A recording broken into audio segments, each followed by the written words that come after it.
विश्वामित्र आश्रम लीला श्री राम कथा का अद्भुत प्रसंग।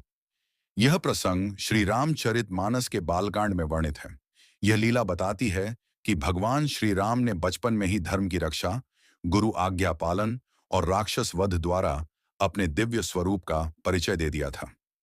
राजा दशरथ के दरबार में आर्षि विश्वामित्र का आगमन। एक दिन अयोध्या के राजा दशरथ के दरबार में महान तपस्वी महर्षि विश्वामित्र पधारे।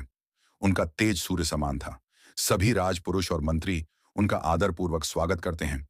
विश्वामित्र ने कहा, राजन, मेरे आश्रम में राक्षस लोग यज्ञ विघ्न करते हैं। वे मंत्रोच्चार के समय मांस, रक्त और भय उत्पन्न करते हैं। मुझे तुम्हारे पुत्र राम की आवश्यकता है, जो उन दुष्टों का नाश कर सके। दशरथ भयभीत हो गए। वे बोले, भगवन, राम तो अभी बालक हैं, वह युद्ध में कैसे टिकेंगे? कृपया मुझसे कुछ और मांग लीजिए।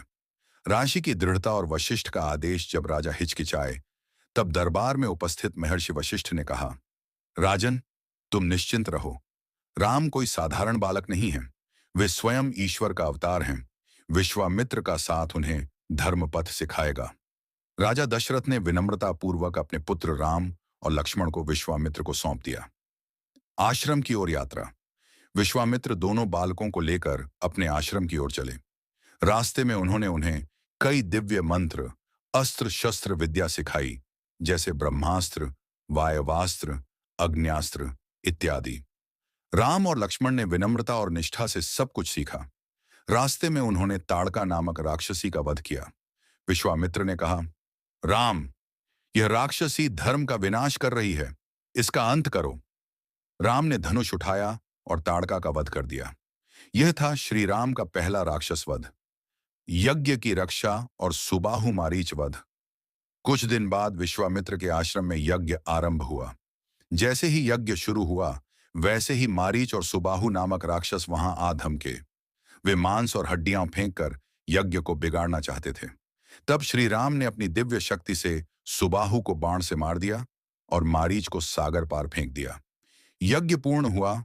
देवताओं ने प्रसन्न होकर आशीर्वाद दिया। जनकपुरी का आमंत्रण। सीता स्वयंवर की ओर प्रस्थान। विश्वामित्र राम और लक्ष्मण को लेकर जनकपुरी की ओर चले, जहां शिवजी का धनुष रखने वाला स्वयंवर चल रहा था। वहीं श्री राम ने आगे चलकर भगवान शिव का धनुष तोड़ा और माता सीता को वरण किया। यही प्रसंग सीता स्वयंवर लीला के रूप में प्रसिद्ध हुआ। इस लीला का भावार्थ सीख। 1. गुरु आज्ञा पालन। राम ने पिता और गुरु दोनों की आज्ञा का पूर्ण पालन किया। 2. धर्म रक्षा। उन्होंने राक्षसों का नाश कर धर्म की रक्षा की। 3. नम्रता और मर्यादा। इतनी शक्ति होते हुए भी वे हमेशा विनम्र रहे। 4. ज्ञान और सेवा। विश्वामित्र के साथ रहकर उन्होंने तप, संयम और विनय सीखा। भक्ति संदेश। जो अपने गुरु की आज्ञा का पालन करता है, जो धर्म की रक्षा के लिए तैयार रहता है, वही सच्चा राम भक्त है। राम नाम जपि हित होई, मिटे सकल संशय की खोई।